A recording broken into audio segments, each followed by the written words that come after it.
एक समय था जब सभ्यताएं थी, लेकिन अब भोजपुरी इंडस्ट्रीज में बिना लगाम के हर दिन एगो नया गायकार निकल जा रहा है और ना अश्लीलता इतना भर दे रहा है कि पूरे बिहार को बदनामी उठाना पड़ेगा। और अभी तक गवर्नमेंट कोई एक्शन नहीं ले रही है। इतना ना देर हो जाएगा कि हम लोग को सारे लोग ऐसे ही समझेंगे लोग कि सब किसी काम का नहीं। ऐसा नहीं है कि बिहार में 2-4 को गाना सुन के, लेकिन इतना अश्लीलता अभद्र गाना गा देते हैं सब, जिससे कि पूरी मतलब आप घर में बैठ के नहीं सुन सकते हम आप। अच्छा, हिंदी फिल्म में देखिएगा ना, कोई अपने आप को लिखेगा सिंगर, कोई स्टार। भोजपुरी में ही सब नहीं होता, सीधे सुपर स्टार। पहला गाना गाया सुपर स्टार, समझ में आ गया कि नहीं? पहले गाना पे सुपर स्टार हो जाए, स्वघोषित, अपने से घोषित कर लेता है। तो बताइए, मनोनीत सदस्य को कौन मनोनीत करता है? राष्ट्रपति।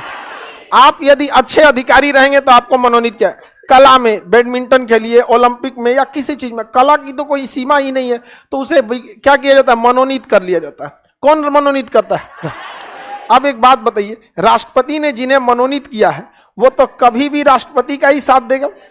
और अगर वही राष्ट्रपति जो उसे मनोनीत किया इन 12 लोगों को, अगर वही राष्ट्रपति अगली साल चुनाव में खड़ा होता है तो वो राष्ट्रपति को कोई वोट मिले या ना मिले, वो 12 को तो फिक्स है कि नहीं है? अब चूंकि संविधान में दोबारा खड़ा होने की व्यवस्था है, इसलिए संविधान में अंबेडकर साहब ने इसे स्ट्रिक्टली जोड़ दिया कि जिसे आप मनोनीत किए हैं ना, वो चुनाव में वोटें नहीं डाल सकता है। जमेले खत्म यहाँ पे।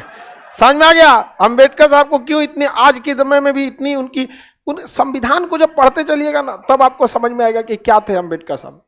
बहुत तेज दिमाग के, ऐसा व्यवस्था करके करना। और आज के लोग में ये जो कहते हैं ना नेता वगैरह, आप यकीन मानिए अंग्रेज से ज्यादा खतरनाक ये नेता है। वो तो अंबेडकर साहब का संविधान है जो इनको इनके हद में रखता है, नहीं तो कब का बेच खाए रहते हैं सभी सब लोग को।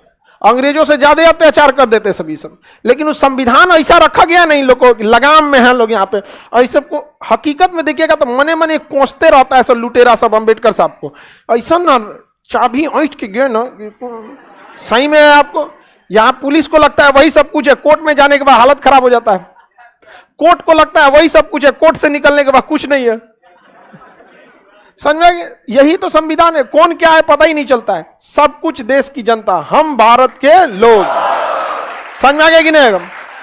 अच्छा, जनता को लगता है कि हमारे पास तो कुछ भी नहीं है, उसको सीधे मिला आर्टिकल 32, सीधे सुप्रीम कोर्ट टकटकाएगा, हम भारत के नागरिक हैं। सुनिए ध्यान से। समझ में आ गई ना? तो अच्छी व्यवस्था है कि नहीं है?